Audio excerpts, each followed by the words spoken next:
Hello guys, അങ്ങനെ ഇന്നലത്തെ എപ്പിസോഡോടുകൂടി അനുമോളുടെ ഫുൾ ഡ്രാമ പൊളിക്കുകയാണ്. അവൾ ഫുള്ളി എക്സ്പോസ് ആയിരിക്കുകയാണ്. കാരണം എന്താണെന്ന് വെച്ച് കഴിഞ്ഞാൽ അനീഷിനെ റിജക്ട് ചെയ്തൊരു പ്രശ്നമല്ല, പക്ഷേ അനീഷിൻ്റെ അടുത്ത് വേണ്ട എന്ന് പറഞ്ഞത് അനീഷും അനുമോളുള്ള പ്രൈവറ്റ് സമയത്താണ്.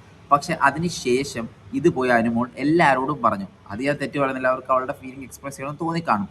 ബട്ട് പല കോൺവെർസേഷനിലും ഈവൻ വിത്ത് നമ്മുടെ ഷാനവാസ് ആയാലും നമ്മുടെ ആദിലായിട്ടായാലും അനുമോൾ പറയുന്നുണ്ട്, എൻ്റെ പുറത്തെ PR അല്ല, എൻ്റെ പുറത്തെ ഫാൻസ് എന്താവും, ഇനി അനീഷൻ്റെ ഫാൻസ് എടുത്ത് എന്നെ വലിച്ച് കീറുമോ, ഇവിടെ ഞാൻ ജസ്റ്റ് ഒരു ക്യാരക്ടർ പിടിക്കുന്നതല്ലേ, ഞാൻ ഫണ്ടിന് വേണ്ടി എല്ലാം ചെയ്യുന്നതല്ലേ, ഇതൊക്കെ എൻ്റെ ഒരു പാർട്ട് ഓഫ് ഈ ഡ്രാമയല്ലേ എന്നൊക്കെ പറഞ്ഞു. ചുരുക്കി പറഞ്ഞാൽ അവൾ തന്നെ ഇൻഡയറക്റ്റ്ലി അനുമോൾ തന്നെ പറയുകയാണ്, ഞാനിവിടെ ഫേക്കാണ്, ഞാൻ ഇങ്ങനെയല്ല, ഞാൻ ഇങ്ങനെയാണ് നിൽക്കുന്നതെന്ന്.